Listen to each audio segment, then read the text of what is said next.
benefited but lended existence to us in today's conflicted order of the nation.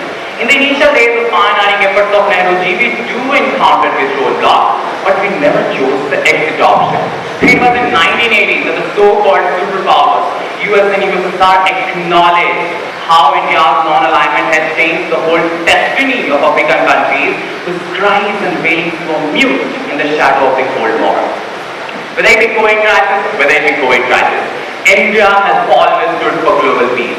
Because India was, is, and will be the land of Gandhi and Vivekananda, Jan and Buddha, where we work for peace and development, where we mention everyone as our brother, even them, to send out this message of Vasudhaiva Kutumbakam. The world is a family whom we have to take care, not by shelling the nations, but by becoming the channel of diplomacy and soft power, by working for solidarity in tough times, by being a partner you can rely upon, and India has done nothing different than that.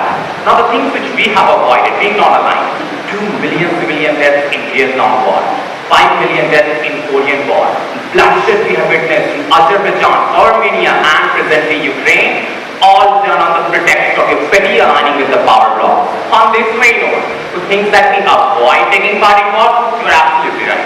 But coming to our territorial integrity, we are the one who did Balakot and Uri strike.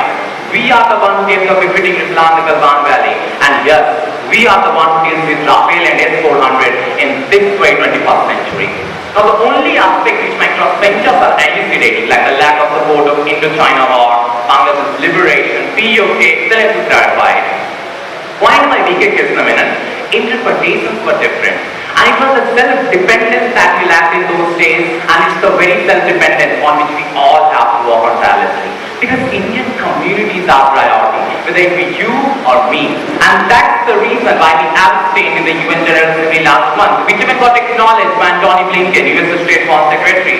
But sadly, I will have to mention, till now it's not acknowledged from a crossbencher, who think them better off from a foreign secretary, which prompts me to inform them that today, no one is going to see how aligned you are with anyone. It's all about own interest. Because even the construct of strategic autonomy does not rest on any moral bedrock, strengthened by any anti-colonial impulse or kind of a land security. It's just a way of game, and ask Versa, the name of the game. Summing up, I will confess that whether to entitle the world which USA is doing right now, we have to earn our place. And for this, we have to look beyond the horizons of non-alignment, where the golden term multi-aligned rest, which itself is a subsequence of non-alignment, where there is no isolation, there is collaboration. And a perfect testimony to that is we have saved 23,000 Indian students from Ukraine, and at the same time, we are procuring weapons and gas supplies from Russia in the least possible prices ever, when the whole hell of world is busy sanctioned as an item. That's the beauty of India's foreign policy. Therefore, my dear friends, we have to be firm about who we are. This idea that my crossbenchers define us, that we have to take approval of someone before doing something, has to be put behind the back burner in today's era, so that we can proudly say, we are the new India. Think about that. Thank you. India's actions often resemble those of allied countries. My crossbenchers are endorsing the policy of non-alignment. Oh, how ridiculous it is. My dear, if this policy was plausible and sensible, then why did it make our sovereignty so precarious? During the Sino-Indian War of 1962, the Chief of Army Staff, General K.S. Kimaya, remarked, either the diplomat would seek a treaty deal with China or seek military help from Western bloc. Even today, almost everything from basic amenities to defense weapons are fulfilled by imports from countries like US, China and Russia, but not from the faction of non-aligned fellows. Let me diverge in the origins of this policy, which are valuable to our charisma. In 1962, China's strength in manpower, equipment and aircraft exceeded our resources by 100-fold. With full support of USSR, no non-aligned country supported India in those grim circumstances. Seeing the pathetic situation, Britain and America were sending transport planes with arms and ammunition. And this apparently meant the collapse of Nehru's non-alignment policy. During 1971 war, India sought help from America and was denied. After drawing apart from one superpower, it was coming closer to another. India signed a treaty of friendship with USSR. Without Soviet support, India would not have been able to defend itself against US, Pakistan and China alliance. And these instances are not uncommon to us.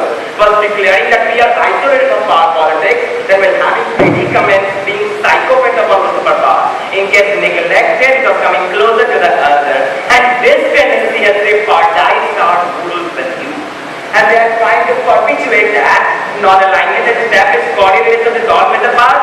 So really, my dear, it has started our effigy of being a world leader, citing the hypocrisy of so-called non-aligned. In geopolitics, not taking any side, equals taking a side, purchasing oil from Russia at discounted price, abstaining from both in UN, and not criticizing Russia's action in Ukraine, has created a pro-Russian image for India. Wow! I am fascinated by this hypocrisy of being not aligned. Sometimes I am confused if this policy was aimed at preserving our interests or just specific criticism, humiliation and threat to our national security. We faced a huge loss of $142 million when Bill Clinton imposed a section on India's post-Pokhran nuclear test. So this section, US has stopped providing all the financial aid, defense technologies and credit guarantees to India.